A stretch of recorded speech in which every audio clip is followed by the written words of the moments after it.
everyone. Welcome to New York City. Very excited to see everyone. For myself and for the rest of the Imagining America staff, we start planning this conference about a month or two before last year's conference. So to see all of you here who I've mostly had a relationship via email, some more than I'd like to mention.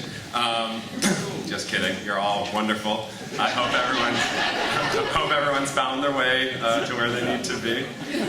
Listen, welcome. It's very exciting for us. I just want to, before I talk about the conference for a moment, I do want to say give some important thanks. First of all, to the institutions and organizations who really led the local planning. Randy Martin from New York University, Susan Sturm from the Center for Institutional and Social Change at Columbia Law, Marta Moreno-Vega from the Caribbean Cultural Center African Diaspora Institute, and a whole number of people from the New School, David Scobie, Joseph Hepkett, Ron Casimir, and Amy Minter, who's been a wonderful point person. And I really want to give a special thanks to my point person here at NYU, whose name is Emily Brown, who works in Randy's office. Where are you, Emily?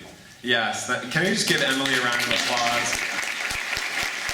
She's like 8 months pregnant and has been more patient than I can even believe. And I know she's looking forward to Monday morning. Thanks, Emily.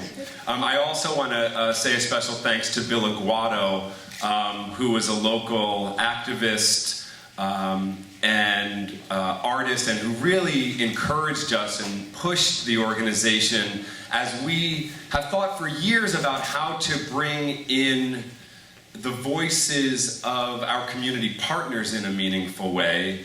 And our nonprofit partners in a meaningful way. Bill was the person who really said, well, what about the freelance artists, the independent artists who are not ever part of these conversations, who are doing the important work in the communities? And so I'm really happy. Bill, where are you, Bill? Hey, yeah, thank you, Bill, for really bringing a new voice into the Imagining America network. Yeah, thank you.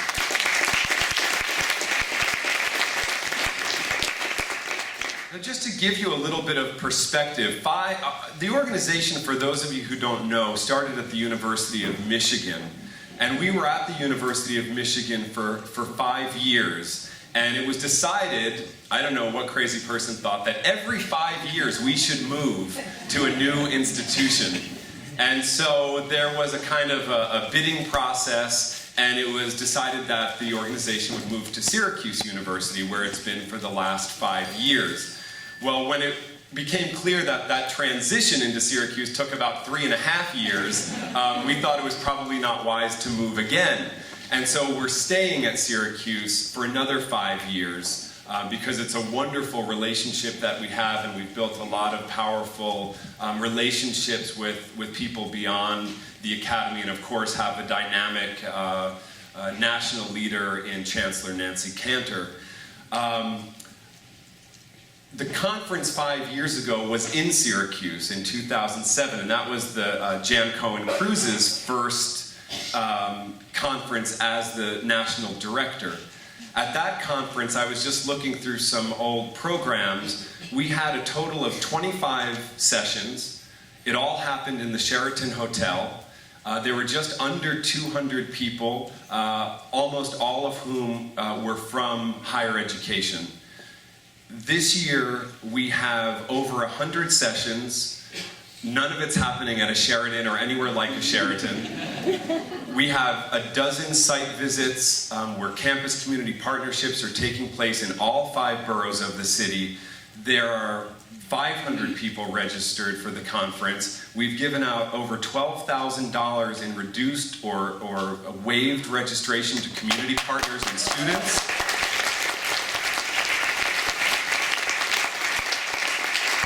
And so we've grown as an organization in terms of numbers, but also we've embraced and really come into our own in terms of the ethics and philosophy that drives the organization. Of course, we're a vision driven organization. And so to bring voices beyond the academy into this conversation is what we are about. Too many times have community partners been invited to this conference and left scratching their heads saying, why was I there exactly? And what I'll say is that all of us in the room have a responsibility this weekend. So, to the folks who are not associated with higher ed, if you're wondering why you're here this weekend, speak up. Say what you need to say and ask how the conversation you're a part of at that particular moment relates to you, because it should. It should relate to everyone who's in the room, be it student, staff, administration, faculty, nonprofit partner, independent artist. As the conference title suggests or asks, are we in this together or not? And, I don't want to give away the ending, but yes, we are. I just want to mention, I mentioned before that we gave a number of waivers and reduced registrations. I do want to acknowledge that the New York Council for the Humanities, the New York State Council for the Arts, and an organization called Museum Wise have funded, what is it, a dozen? Is it more than a dozen, Lee or Jane? About 10, sorry, yeah. 10 artists and cultural workers from New York State who are not in higher ed. These are called the Go Grant recipients, and so they're among us, and I want to thank you for offering to pay their way here and to bring them to New York City, so thank you. I also want to mention that thanks to the determination and persistence of one of our now IA leaders, Sylvia Gale at the University of Richmond, many years ago we started the Publicly Active Graduate Education Program that is now run by USC doctoral student Adam Bush, who's in the back there, who's a wonderful thinker.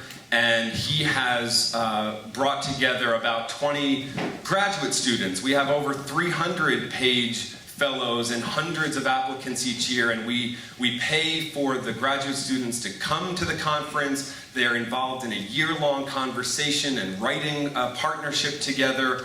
And so I want to welcome these. These are the students who are thinking about their life after grad school, in the academy or out of the academy, and I hope you meet some of them. They are really pushing us and pushing the envelope about what higher education is about. So I want to acknowledge the Page Fellows. If you could, are you here? Could you stand up, Page Fellows?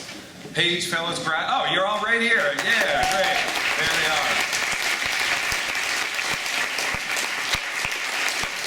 And you'll notice they travel in packs, so they'll be easy to find when you want to say hello. I also want to acknowledge, although I'm not sure if any of these folks are here, but last year we started an undergraduate fellows program that is a local initiative, and it's the same thing. We ask our institutional partners to nominate a couple of students from their schools who are leaders, who are doing engaged art and scholarship, and so we bring them to the conference and introduce them to perhaps, most likely, a conversation about higher ed that they're not aware of. Are any of the undergraduate fellows here this morning? Stand up, yes, stand up over here. These are a couple of, and some in the back, great, awesome. And so if you want to say hi to any of the fellows, tonight at the reception on the second floor is a place called the Hirshon Suite at the new school, and all of the fellows have been invited to come say hello to one another. We'll be giving a little welcome and orientation to Imagining America, and everyone's welcome to come say hello and just see what's going on. And I say that especially because the reception space can't hold all of you, so it would be great if some of you went to the Hirshon Hall and hung out with the fellows as well. Before I pass it on, I just want to mention that we do have a number of performances that we've incorporated into the conference. Many of them they're all in your program. Many of them happen during the day, during the regular conference suites. There's 2 performances, though, that happen in the evening. One is tonight, a block over from the reception. It's a performance by formerly incarcerated men and women.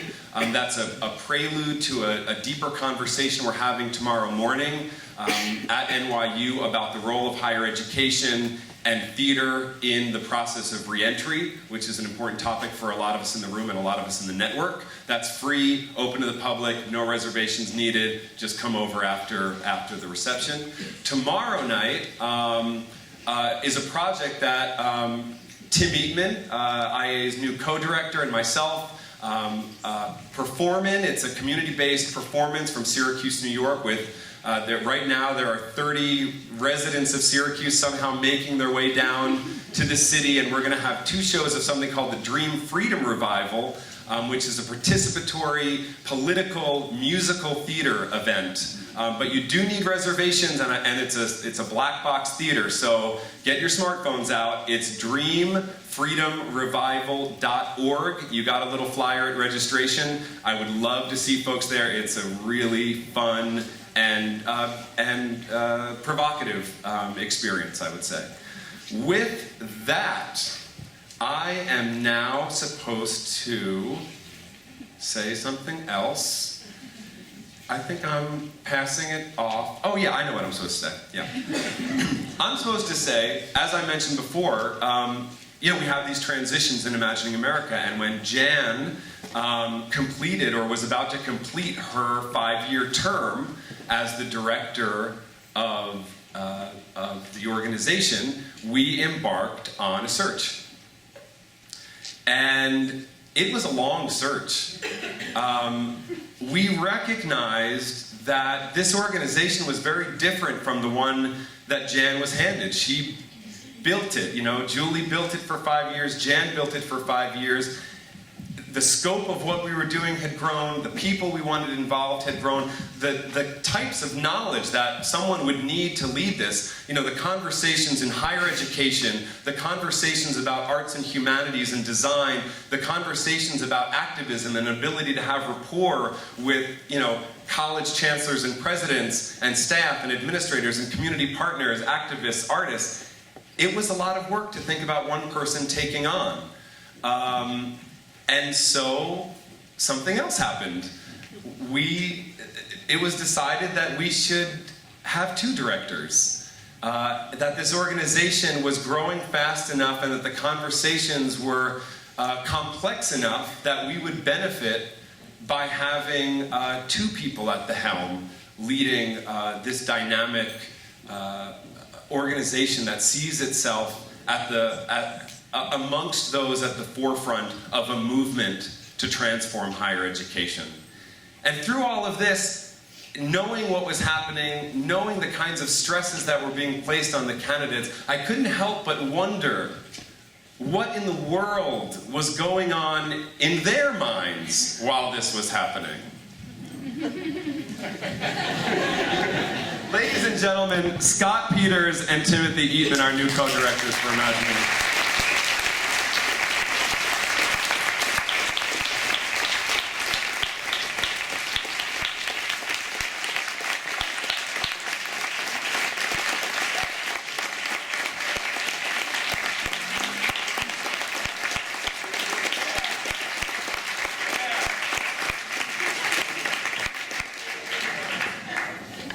My goodness. My grandmother told me that anything with 2 heads is deformed. Boy, I wonder what they're thinking. She also said that 2 heads can be better than 1.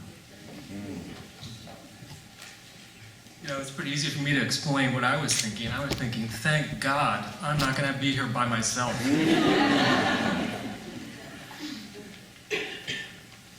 I better give Scott a call. Tim, the provost wants to meet with me at 10 o'clock. Wants to give me a call at 10 o'clock on Friday. I got a call at 11. What the heck's going on here? I don't know. I'm going to be on the road to Providence. Adam Bush's College Unbound is having their first graduation, so I'll plan the ride so I can take the call when I get there. Okay. Well, let's talk afterwards and figure out. But I think I have a suspicion here. Okay. There's something I didn't tell you. Oh, goodness. I know we had that great conversation in Syracuse when you decided to put it in the application. Well, you remember when we were in Washington, D.C., and we were having dinner with Nancy? Oh, for the American Chancellor Commonwealth Cantor? Partnership. Well, I got her off to the side and I said, you know, Nancy, I wanted to let you know I'm applying for the director job, and I also know that Tim has applied, and I know, you know, how much you think, how highly you think of Tim. And Why did so, you tell her? But you know what she said to me? She just waved her hand and said, "You can be co-director." Walked away. That's a true story. It is a true story. And we have decided that it is a real honor and a blessing to be able to be in a position to connect, as Kevin has so elegantly put it, around a collaborative leadership model for such a thriving and growing consortium of engaged scholars. We're humbled by this opportunity to come before you and commit ourselves to working as hard as we can to take it to another level. It's really a natural decision for this organization to choose a collaborative leadership model because the nature of the movement that we're all trying to contribute to, that we have all contributed to, and so many fantastic people in this room, the nature of that movement is about developing, identifying, and strengthening collaborative leadership across the country. So we hope that we're going to be able to model that in the central office in Syracuse, but we're also hoping that we're going to be able to work with all of you to really move this whole thing up several levels. We're excited about the vision, mission, and values of Imagining America, but Scott and I have been playing with the vision a little bit and thinking about different ways to say it. And we're going to be talking about Imagining America as creating spaces within the Academy where hearts and spirits meet minds to generate and sustain deep, impactful knowledge-making and healing. Yes, I did say hearts and minds in the Academy. And we are committed to helping that reality to burgeon even further in the context of our work.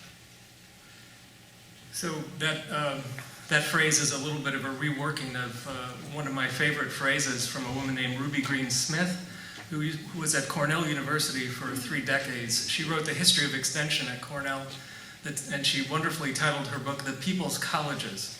And there was a phrase that she used in the book of how extension was a place where art and science meet life and practice, which was, I thought, a wonderful phrase. There's a rich history of using community arts and theater work as a part of the process of organizing and building communities. And I think Imagining America is bringing that life back to life across the country in our communities and many, many different kinds of institutions. But as Kevin mentioned, we don't get here easily or quickly. We stand on tremendous shoulders. And we think it's appropriate to honor those shoulders that we stand on with the directors that preceded us, Julie Ellison and Jan Cohen-Cruz.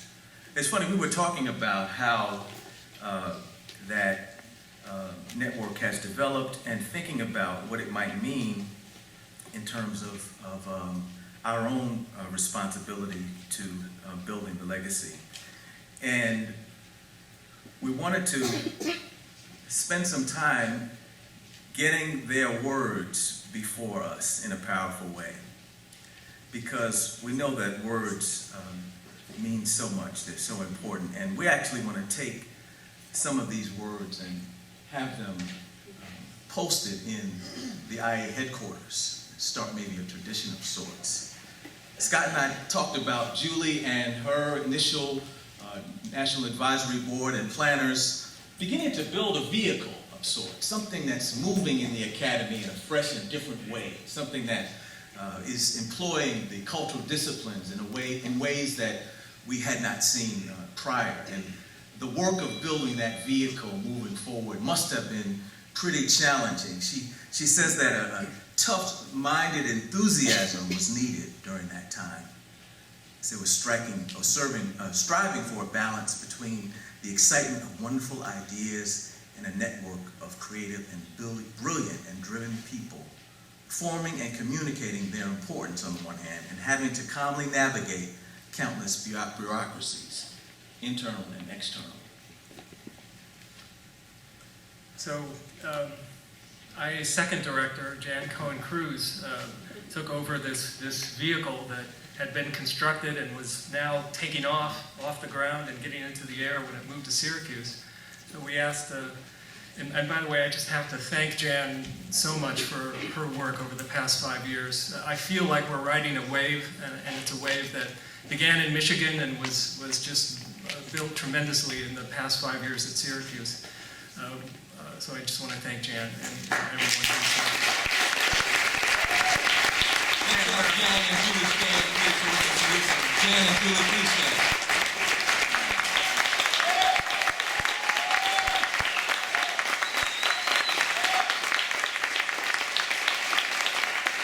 So we also asked Jan for a quotation, and both Julie and Jan gave us longer quotations, but our favorite little snippet from Jan's is this wonderful line: "I love that IA is content neither to do without imagining, nor to imagine without doing." So their words will be with us in our offices as we look up and try not to pull our hair out. We really are humbled by the opportunity to follow the work that they have been doing, and think it's very tremendous. This vehicle we recognize now as something, as Scott has said, that has taken flight. It has wings. And so anything with wings should have a co-pilot, shouldn't it? Yes. So this is where we are in terms of our ideas about collaborative leadership moving forward. We don't know how to have a collaborative leadership. And so the university has committed deeply to us to help us with external professional support in framing that. And we hope that IA can emerge with a model that other consortia will look to in terms of collaborative leadership models. Yesterday we had a wonderful exchange with some of the presidents of your own institutions. About a year ago we started convening presidents for presidents' roundtables, and the focus of the roundtable yesterday was really about our directions forward and connections to larger national networks like the American Commonwealth Partnership. You'll hear more about that in a specific project in a minute as Jamie comes to us. But Chancellor Cantor was there and led a really rich discussion about what your presidents would like to see and need in this next era of higher education. We thought that was really an important session, and I think there's a lot of, I don't know if there are any presidents or provosts or chancellors here, but they seemed like they needed a space to vent a little bit, to sort of recognize the tough spot that many of them are in. And I thought the conversation that we began yesterday was very productive, and I think we're already thinking about how next year we can build a bit longer and bigger space for administrative leaders to think creatively about how they might move the work around engagement and diversity and the linking of those two things together in their institutions. We need to move forward, but we want to acknowledge a few very important groups and who make the work of the consortium go forward. I know that Kevin has already mentioned the Page Fellows, but you do know that this is really the lifeblood of the consortium. When we look out at Sylvia Gale, we see how she had provided. I know she's here, yes. Let's give Sylvia a hand.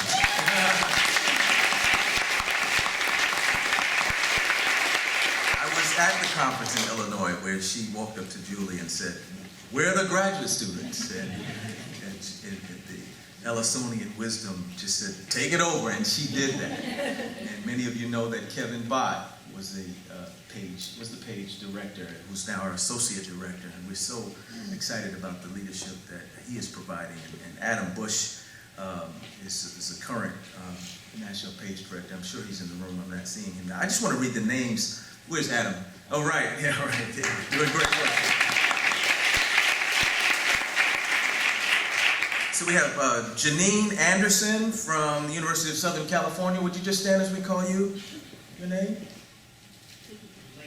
Oh, She's not here. okay. Okay, John Armstrong from Cornell University.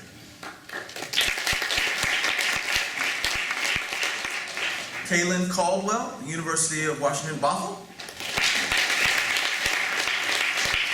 Nadia De Leon from Western Kentucky University. Hiba Haroon is from Syracuse University.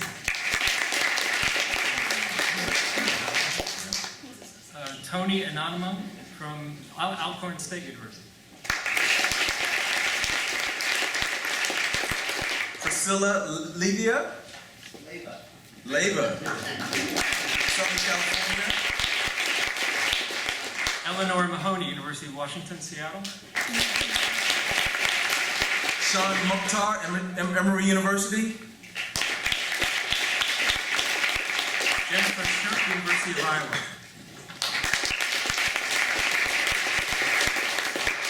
Joanna Taylor, the New School. Megan Tierney from Emory University. And last but not least for this current cohort, Daniel Tucker, University of Illinois at Chicago. Let's give them a real These are empowered, thank you so much. These are empowered young people who really see IA as a community, sometimes that helps them keep sane. I heard some of the returning scholars, who I won't name but are here today as senior page fellows, talking about the importance of this network to feed their soul and their work when they may be apart from like-minded individuals going forward. So it's very important that we acknowledge them. I know it takes a little time, but we really salute you and appreciate your interest in work.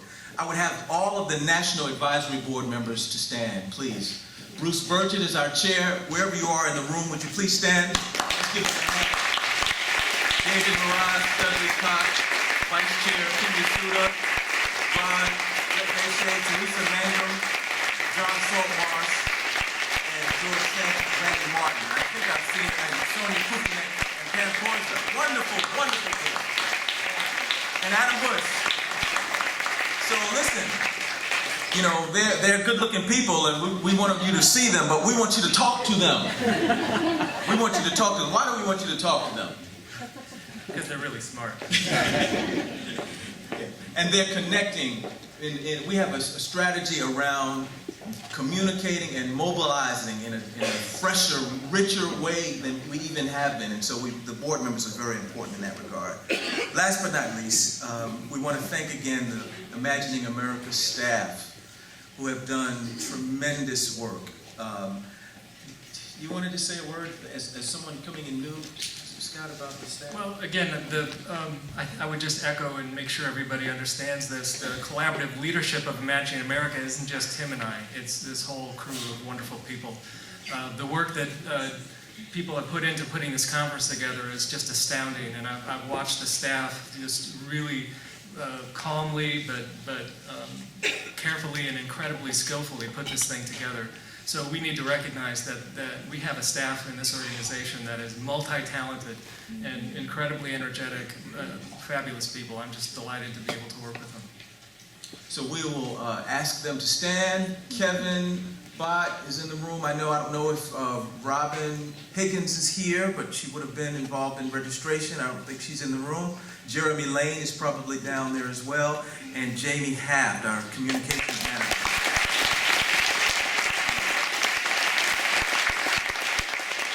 Jamie is going to come to you in just a minute to show a video that demonstrates some of the work that we've been doing on a national level with the American Commonwealth Partnership, and kind of a way that we're working on student activism within our network. Just before she comes, though, I would just want to take an opportunity and ask you to oblige me to have my own father, who is in the audience, stand. Pastor Charles Eatman, he is here. I slept in my parents' house last night.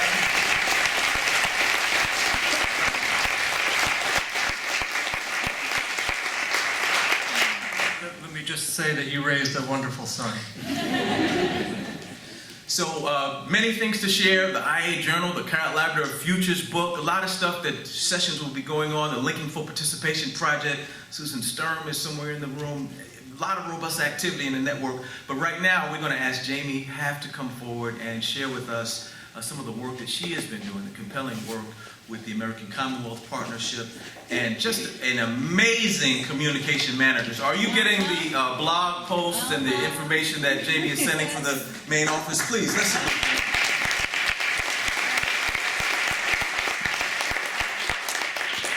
Thanks, and it's so nice to see you all in person, having been tweeting you and liking your Facebook posts all year. I'm here to speak about to introduce the premiere of a video, and I'll share the context, which is the American Commonwealth Partnership and the year-long effort to promote the Moral Act, the 150th anniversary. And as one part of this large effort involving many stakeholders, we're looking to scale up and communicate some student voices about why students are compelled to participate in publicly engaged scholarship. So last spring at Syracuse University, we had a White House-sponsored forum called the White House Young America Series, at which we launched a contest for students in Central New York to submit their stories about civic engagement. From those stories, the prize was that the most compelling stories that demonstrated the reciprocity between student collaborating and community, and that demonstrated the scholarly and creative dimensions of this work, those stories would be produced into a short, under 10-minute video. And what we'd like to show you is what we're calling a web series of these videos of student voices. The web series is called The New Activists, Students in the Community. And we think they're new activists not only because they're young, but because they're finding new solutions to addressing pressing public problems. So as we show you this video, I invite you to think about the new activists that you know, and think about how we might add their voices to expand the series. So here is our first video in The New Activists, Students in the Community.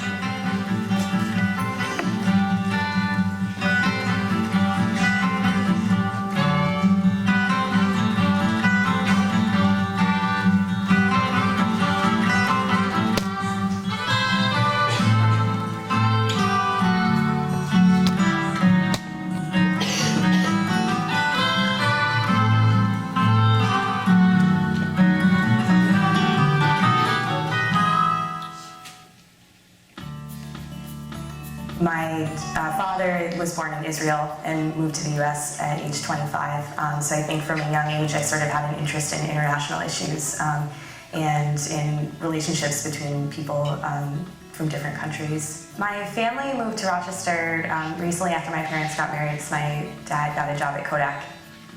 I went to high school in Fairport, New York, just outside of Rochester, and I did my undergraduate degree at Colby College in Maine. And I did a Nepali Studies study abroad program through my undergrad degree. I learned Nepali language. I lived with a Nepali family during that time. And after that experience, I knew that I really wanted to go back at some point. And I applied for a Fulbright grant to do research in Nepal. And that was what brought me back sort of long term. When I lived in Nepal, I was really, I just received a lot of kindness and generosity from the people that I interacted with. People were really very welcoming with their country and with their homes and their families, teaching me the language, showing me around, cooking for me. I mean, really, I felt very welcomed there. And so when this Nepali population started coming to my hometown, it was really exciting for me to have an opportunity to sort of be on the other side of that a little bit. The Bhutanese refugee migration started in 2008. Many of these families were in camps in Nepal for around 20 years. I was hired by Food Link, and we sort of got the ball rolling and started at this site 3 summers back with just about 12 families. And this year we have about 40 families involved, so it's grown a lot in the past 2 years.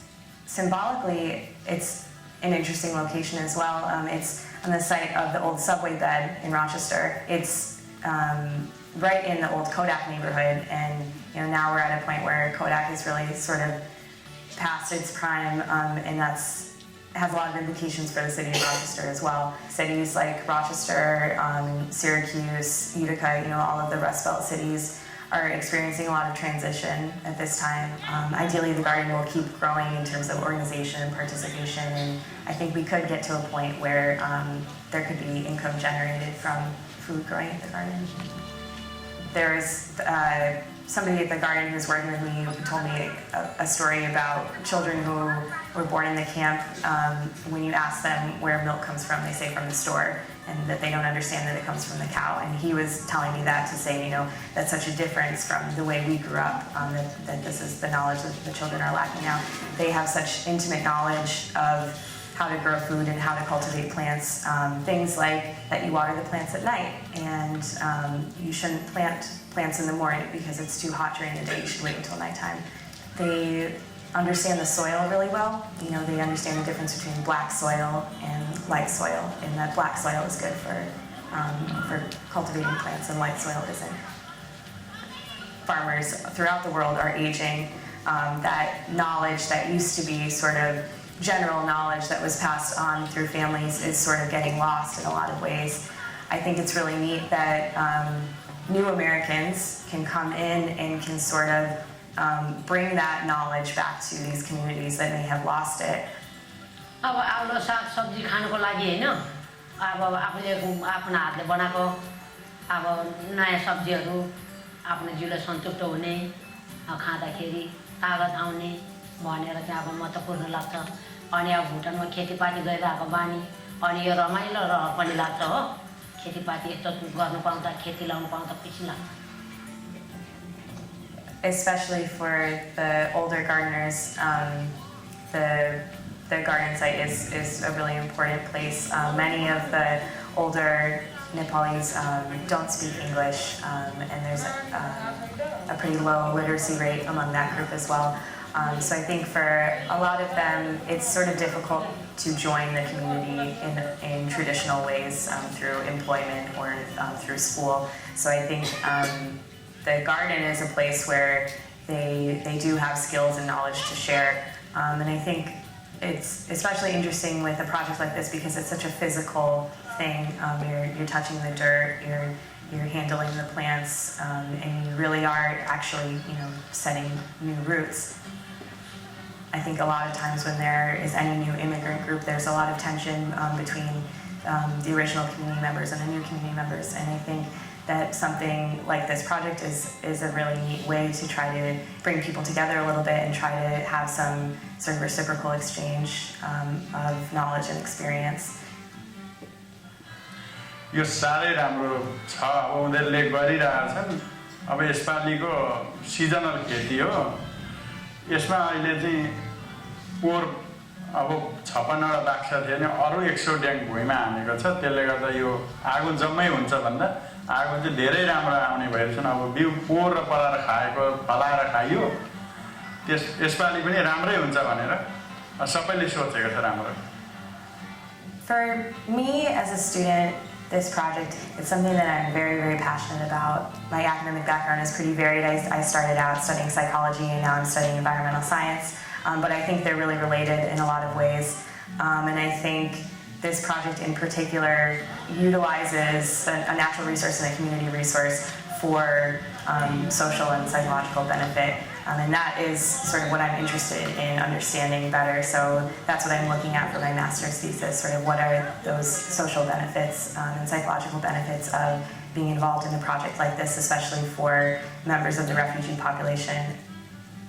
This project is part of a broader movement in cities across the country. Many of the students that I studied in Nepal with are doing similar projects in different cities in the US with Bhutanese gardeners and with other refugee groups as well.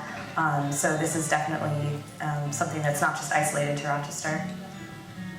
I do think that this work could lead to a really interesting and enriching career. I mean, I think that because this project pulls from so many different areas and so many different disciplines, and that there's a lot of opportunity for work like this to continue and to grow. There's a man who's been involved with the garden since the first summer, and he was talking the other day I thought that he said that he was planning to move, and so I had asked him if he was planning to move, and that wasn't surprising to me because I expect that people are going to want to move out of the area, as they're more settled and as they have greater income. So I thought that he was planning to move further away. And he said, no, I want to move closer to the garden. I would, like the whole area around the garden to be Nepali houses so that we could take care of it, and then this could be our spot.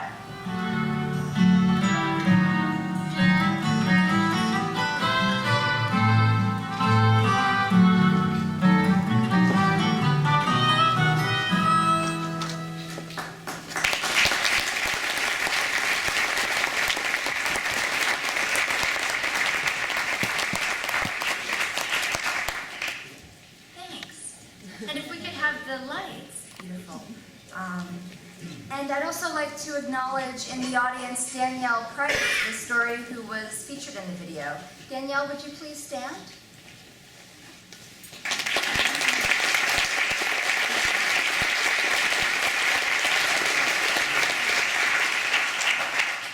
And so I invite you to speak with Danielle this week about her work, and I'd love to speak with you about how we could bring a production unit from your campus to make a new activist video for one of your students. With that, I turn it over to Tim. Thank you.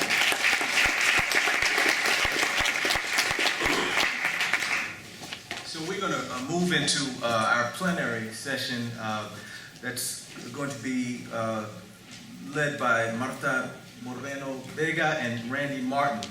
As they're coming, I want to be sure that you know, yes, Kevin is giving me direction about something that he is next. So Kevin is actually next. That was planned. We want to see if you're paying attention. But how many people have downloaded the guidebook app for, all right, give yourselves a hand. All right. So look to that for steady information. Kevin, please come and help me get myself together here. All right.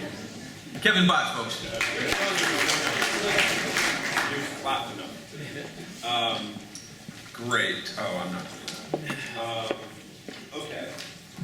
I just have a couple of things about today. Some of you I know are anxious about the site visits and have some questions about it. I just want to say that after Randy and Martin, actually Sonia Magnon from Wesleyan speak, Jack Chen will be giving us kind of a cultural mapping of the city to orient us toward the site visits. After that, I will come back up and I'm going to dismiss the site visit groups by group. So you'll have a leader that will hold up a sign, you will find them, you will all go on the subway together, no one will be left behind. So don't worry, all you're going to do is go with your group. If you've pre-ordered a boxed lunch, you'll get it in the next room, and then you'll all get on the train together.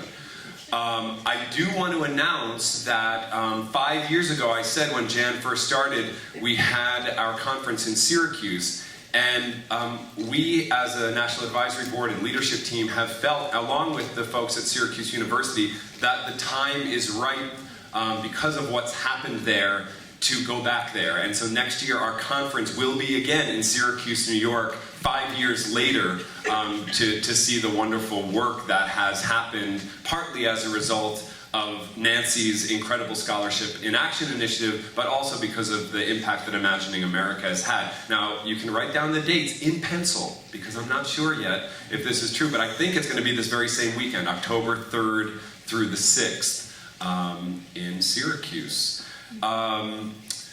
So I want to just say one quick thing before I introduce Randy, Marta, and Sonia, which is to say, this transition for us into this next chapter is about seeing this organization transition from a building model to an organizing model. As I said last year and as I said this morning, we see ourselves as part of a movement to transform higher education and to amplify, acknowledge, and assert the role of the arts, humanities, and design in the conversations that matter in the world beyond the academy. And what needs to happen for us to move forward with that vision as an organizing organization is for you all, especially the folks who are designated as liaisons and representatives to your higher education institutions or the few community partners that are members. You need to take advantage and check out some of the resources that we've already built online to begin that process. When we are at 721 Broadway tomorrow and Sunday, there is a kiosk with several computers. It'll be right next to the registration table, and Jeremy Lane, who's our administrator, will be there waiting for those of you in our higher education institutions to go to him so that he can just teach you the very simple process of beginning to build your IA page on our map, on our website. This is an amazing latent tool that we have, and it's not going to work until our institutions populate their map. You have an opportunity to have the thousands of people who come to our site every month see up to 100 engaged programs at your institution, courses, curricula, professors, these up to 100 on your site. And people can search by discipline, by field, by issue, so that if they put in criminal justice, the 15 schools that are working on criminal justice in the arts will come to the fore, and you can do some really sophisticated searching for work that's happening nationally. When people ask me what the benefit of membership is, the primary benefit of membership is the network. So we have to build the network together. We have to take that shared responsibility. So I really encourage you to visit the registration table over the next couple of days. That said, to transition to the next little bit here, I just want to say that our national conferences happen in a different city each year. And we're committed to thinking about the place where the conference happens. It's not just in this random city, in a hotel. That's why we're going out today into the city to see what's happening. That's why we have so many New York City partners here with us today, and New York State partners with us today. The conference uses the city as a frame or as a backdrop to have a conversation, to use the issues that matter here in this city to provoke some reflection about what's happening nationally. And of course, it stands to reason that no matter what the city is, there are always resonances beyond the local. That's how it works. We're all in this together, locally and translocally. And so it's meaningful that we're in New York City. And we've thought in a very deep way about what it means to have a conference here. And so to talk about what it means to have a conference here, I'd like to welcome to the stage Marta Moreno Vega from CCADI, Sonia Magnon from Wesleyan University, and Randy Martin from New York University. So,